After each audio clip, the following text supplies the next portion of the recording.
Thank you for subscribing to Health, Healing, and Wholeness, where our intention is to entertain and educate. You'll learn high-frequency solutions for holistic health, your healing journey, and spiritual wholeness. I'm your host, Christine Price. My background in integrative mental health began with my own healing journey.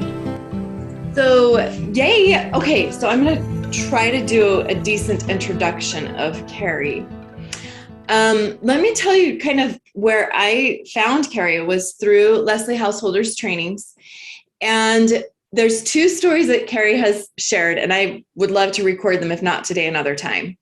But when she tells stories, some people tell stories and like you never forget the story, right? I hope to be that storyteller one day. But one of the stories Cari told that I will never forget is how she used kind of like a vision manifesting process to bring her husband into her world.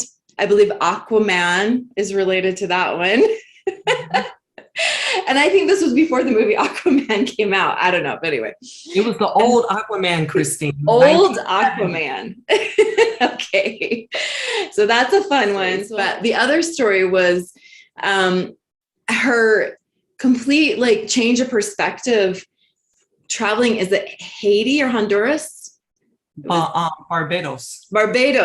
Okay. It was somewhere in one of those relaxed third world countries, so to speak. And at the time and I remember you were working for Walt Disney and were positioned for a promotion at the time. So that's a story in itself. But being able to, and we just had a class, our master class was just on the idea of being able to step beyond this dimension, beyond the world of, it's all material. We've got to do what the neighbors are doing. We got to do what, this society tells us to, is acceptable or what will lead to success or happiness. And Cari going through that experience and realizing, I think success and happiness look different. Here in Barbados, it looks different. And, and being able to step away from a route that opened her up into a different experience. And we were just talking about that earlier, that sometimes it takes courage to step into the things that are not as popular or familiar. And A Course in Miracles really represents that more or less. So Cari does share that she has kind of the Forrest Gump life and has met many people, one of whom is Leslie Householder, of course. That was my first story, is that they were neighbors, and Cari didn't realize, this woman has published this really cool book and has this whole world, didn't know. And, but then also way before that, I'm guessing, meeting Marianne Williamson. Cari grew up in Detroit. Was it in Michigan that you met her? It was in Michigan. I grew up in Detroit, and I had trained in AV and was running camera. And Marianne Williamson had just released A Return to Love and came to Warren, Michigan. And the Church of Today, which is now known as Unity, is where she became the spiritual leader, and I was her camera person. I was the only one. She's tiny. If you ever meet her, she's tiny and fast. Tiny and fast. And I was the only one that could keep her in frame. So that's what we get to hear about. And so I don't know if you want to, we want to give you 20, 30 minutes to just kind of share insights. Feel free to move around in the sphere of miracles, wherever that takes you. Marianne being part of that, I'm sure, but I'll let you take it away. Okay. So, it's really great. Thank you, Christine. Everything that you have talked about or shared just, by way of introduction, because it all comes down to one thing, a journey to uncovering what it takes to really not only fulfill on what's in your heart, but to let go of. And that's what was happening to me. I grew up in Detroit, Michigan. I was raised by civil rights activists. My father he organized the first march in 1963, and my mother was pregnant with me. And the doctors were like, you cannot go in March. And she was like, I'm marching because whatever the future holds for this baby I'm carrying, it cannot be the way that it has been. So I'm marching. And my mother said that I really enjoyed the march a lot, right? So that was the context in which we were born into. And if you really look at context, I want to say this kind of like as a foundation to everything else I'm going to share. When you look at context, context really is decisive. It really is decisive. And a lot of times we're unaware that it's that framework in which we're living and acting and trying to fulfill on things. And sometimes we have to challenge that context. And so I love giving this as an example to really prove, like context and how powerful it is. So when I hold this up, right, Becky, what is this that I'm holding up right now? You're holding up one finger. One finger, right? And in the world of physiology, this is what this is. Like, this is a human finger, right? But in the context of direction, what is it? North. Yeah, north, up. Up. Mm-hmm. Right? Yeah. Well, that was good, right? That's what it is in the context of direction. And then if we were to put it in the context of numeric communication, what would it be? One. But did I hold up anything any different? No, it was all still one thing, my finger, but applying this to context in different ways, then it was able to communicate. All of a sudden it meant something different. And that's the law of relativity. And so this whole context that I was born into initially, it was just the way things were. And then as I got older, I saw everything else that went with it. I was to marry a particular type of man. And for me, in that context, as a Black American female, this is what I should look for. Someone who has no children, no baby mamas, right? A good credit score. He doesn't live with his mother. He's raised by a man. He doesn't come from a broken home, divorced parents. And man, that is what the context of me being born in 1963, a Black female, said I should want. And that's the best. And then I went to college and I got recruited by Walt Disney in my senior year. I went to work for Disney. I loved my years at Disney. I was a senior director for employee relations management and human resources. And then I meet the guy, and he's 6'4". And guess what? He had a decent credit score, and he didn't have kids all over town. And he was raised by a man who was raised by a man, came from a family of 7, and they were close. His parents were still together. Our families met each other, and this is supposed to be it. And I've got the perfect job in that context, and I've got the perfect guy in that context, and I am crying myself to sleep every night and making myself wrong to the point that I made myself mentally ill.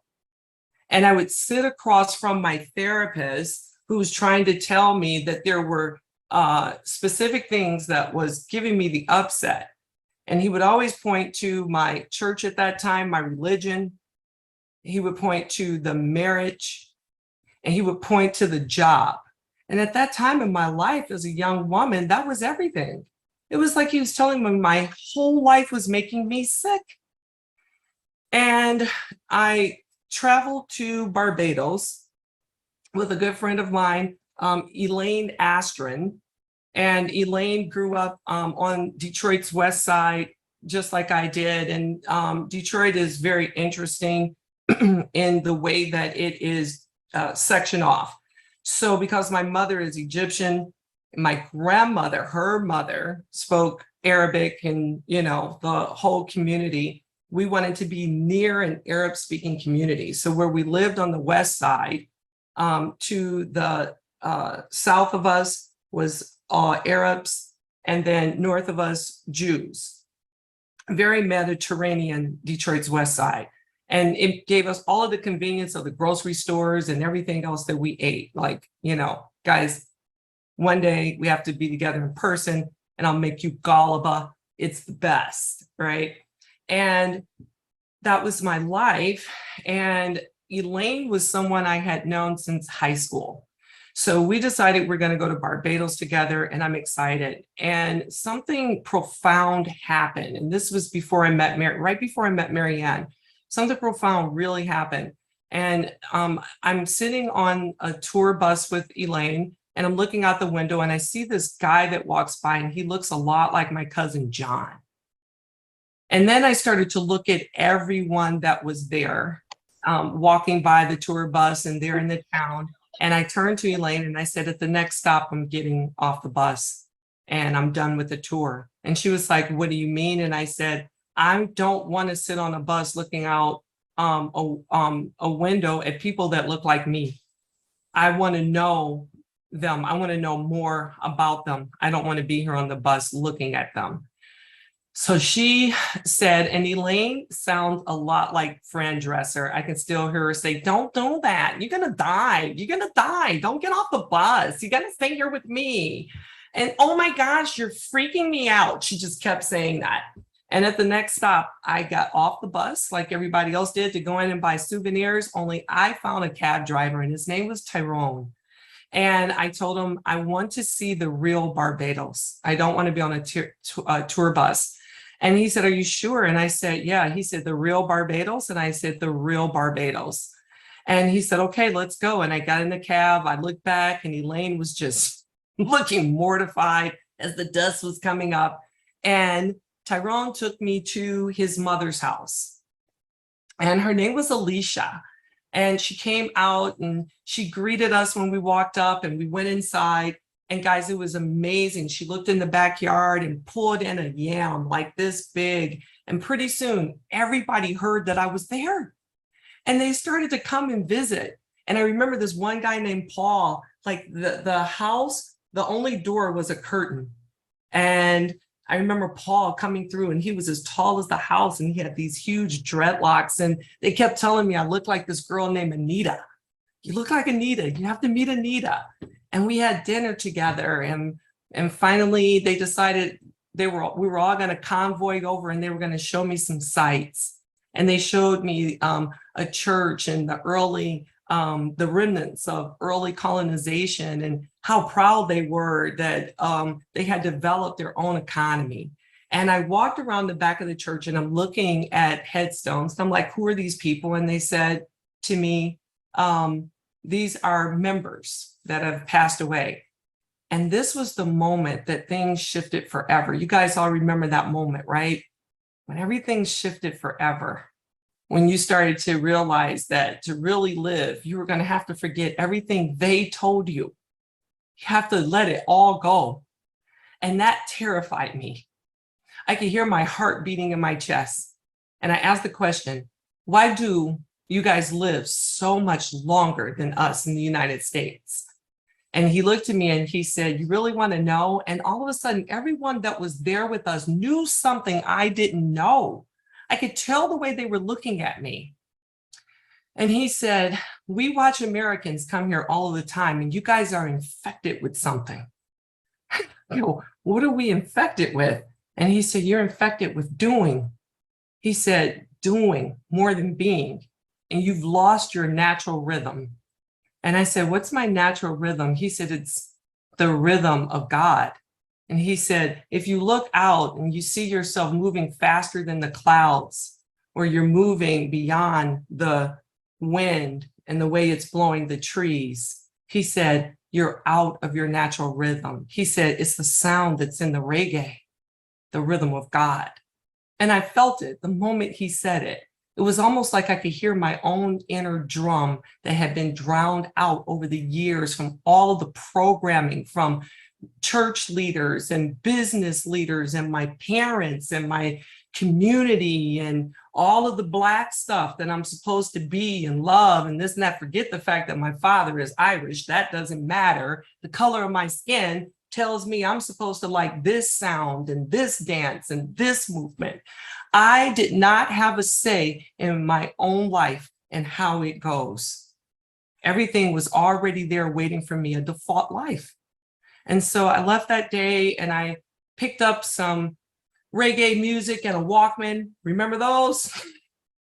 And I was walking around to the rhythm of God. I had this beat and I loved it. And I remember I got my hair braided and Elaine was so happy I didn't die. And we came home.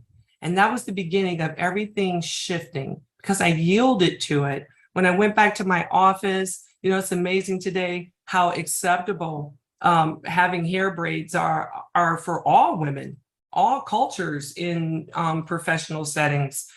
And yet I was in human resources and my boss told me that, you know, I might want to do something about that to look more professional. And he was being very careful how he said it because he understood that he could, you know, bring something on himself that he didn't want or on the company, right? But, oh, that was so nice for your vacation, he kept saying, right? And I picked up on what he was indicating, and guess what? I complied. And I was very upset, not with him, but with myself. Why did I comply? And a month later, I got a phone call and they were looking for someone to assist at the church of today. The church had divided because Marianne, when she came in as the new church leader, said, this is not what we believe anymore. And she kind of began to teach from A Course in Miracles. And 50% of the members left. But new people were coming in. It was a new time, a new era. And by this time, I think it was 1997. And I was just excited for the camera job. I wanted the experience, but I'm there and I'm listening to the things that she was saying. And I remember because my father was a Christian minister, I went and talked to him about it. And he said, I don't think anything is wrong with studying that. My father was extraordinary. He said, remember what I taught you, chew the hay and spit out the sticks. If it doesn't work, you don't need it. Just take what you need. And I was like, Papa, I really appreciate you. And I began to just listen to her more and more. And one day she was teaching, it was a Sunday. And the way Marianne would teach, she would talk to people. And I'm on camera, I've got the camera on her, and she asked me a question and I didn't realize it until the director said, she's talking to you. Hold still while I move over to camera 3. And I came out from the camera and she said, I want to know what you think about your life. I want to know how you feel in your skin. And I looked up at her and I projected my voice and I said, I feel homeless. All of the time.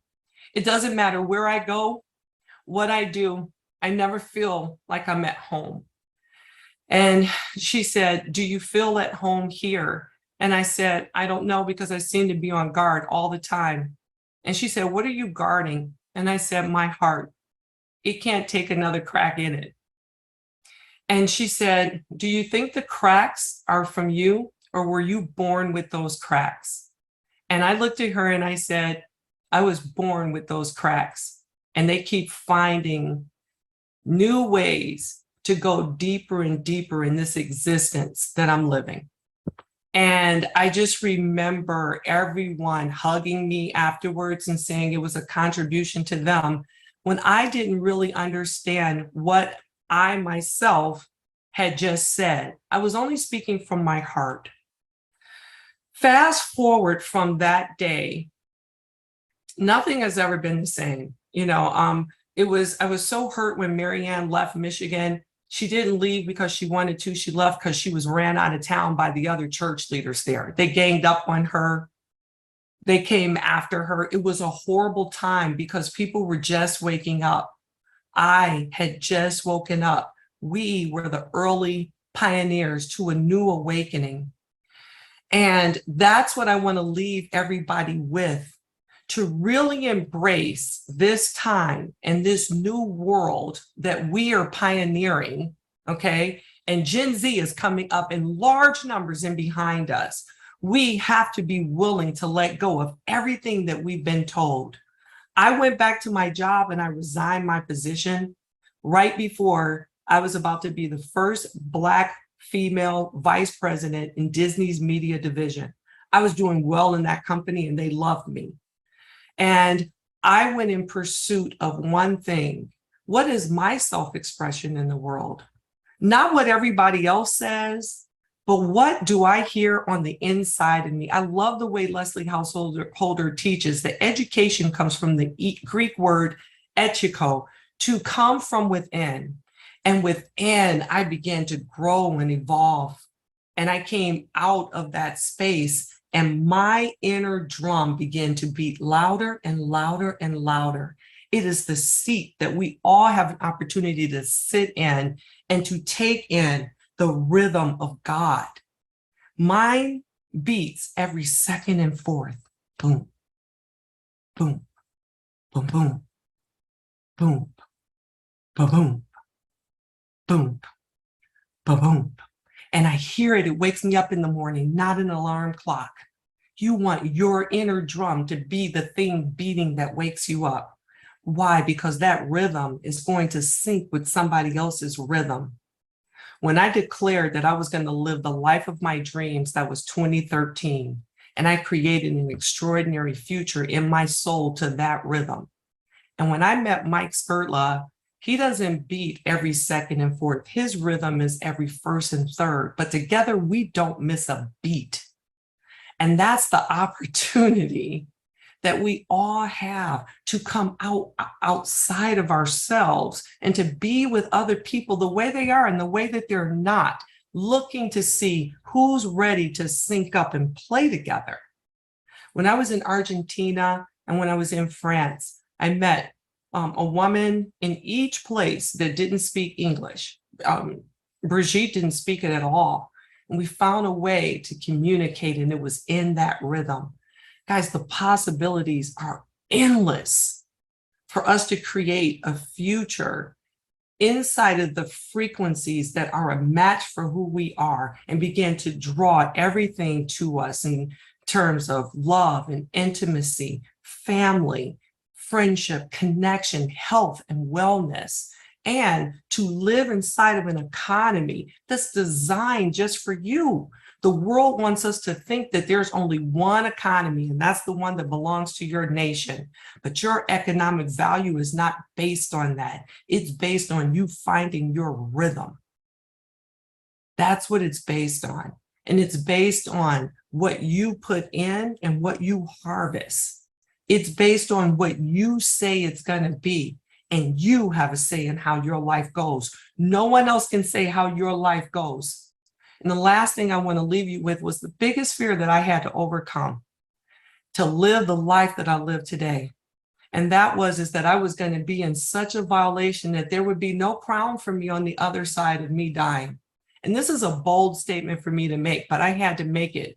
And I made it first to my Father, my Heavenly Father, that I still talk to. But I talk to my mother more than I talk to him these days. And yes, she is listening. And I said to him, I'm like, you know what? No one has ever gone to the other side, gotten this crown, and come back to show it to me. No one has ever come back and told me anything. So if it's okay with you, I think I want to just go and live my life and find out what happens. That's what I'm going to do. I want to find out if I'm a good person or a bad person. I want to know if I'm capable of managing my freedom myself, by myself, without fear. I want to use my own internal compass to lead me and guide me. I don't want the voice of another man in my ear telling me how I should live my life, because that had me on Prozac, driving over the same bridge every day coming from my office, not caring if I went off the side of it, waking up like, oh my gosh, I'm still here. I want to be like a little kid every day where I hop out of the bed, excited about my life. It's not a quick movement anymore, but I want to jump up and be excited about my own existence. And so that's what I want to encourage you with as I complete this. Be someone that is managing your own existence and manage it in compliance and accordance with the rhythm that is inside of you. And don't let anybody tell you any different. It cost me a lot. I ended up divorced. I broke his heart. I had to have my children go through therapy. It disrupted everything. And the apology that I gave them was this: I am so sorry, because I am the one that actively created this life and brought you into it, talking to their father, and brought you into it when I gave birth to you. I did this. I'm the criminal because I knew something was off. And I'm not going to hide behind the excuse that I didn't know. What I did when I proceeded in this life was comply with my fear. And I can no longer live like that. And over time, we've mended and healed. My daughter is here now. My ex, everybody is okay. So if you have hesitation because you think you might hurt someone or break someone, that's part of the journey. And nobody receives the blessing of God without it breaking them first. We all get broken by the blessing. Ask Jacob. An angel touched his hip. He may have been blessed, but he limped the rest of his life. We all get broken. There's no avoiding it. So seize the day. Thank you so much. That is amazing. I can tell that you come from preacher blood. Is that it? Definitely. Definitely. Yeah, I'm like fourth generation. Fourth generation. Wow. Grandfather, great-grandfather, great, all the way back to Ireland. Oh my goodness. So the Irish background. So yeah, that is amazing. Yeah, that's like 33% of my DNA. It's funny to see it. If you ask anybody in my family, though, I'm really Irish. That's awesome. All of the stereotypes. So stubborn, Christine. Oh. Right, come say hello. And you get to bring in my Aquaman. Your Aquaman. Here he is. He's so supportive, always off to the side listening. Oh, nice. Nice to meet you. And so you two have been together since when? 8 years. Since 8 years. Yeah. 14. Yeah. Wow. And you're wearing an OUR shirt.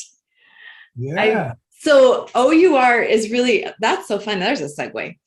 So Operation Underground Railroad inspired our first meditation groups. Wow. And, talk about someone who's willing to go outside the box, right? So, oh gosh, his name just left me. Tim Ballard. Yeah. Okay. So yeah, he had to actually leave the FBI in order to bring his passion for making a difference into the world and get away from the system. Another example of that, perfect example of that. And he had to follow that rhythm, realizing that the limitations of what were going on. So that movie, The Abolitionist, had come out and people were invited to present it, to bring it to their different communities. And so I happened to watch it, and the anxiety in me that was coming up was so profound. I'm like, we've got to do something here. And the one thing that I felt I could do, and this was after I'd been to India, and I saw that going around the world didn't necessarily mean saving the world. I did figure that one out. And I'd studied Lynn McTaggart enough to understand that we can be where we are and use consciousness and intention to support change. Yeah.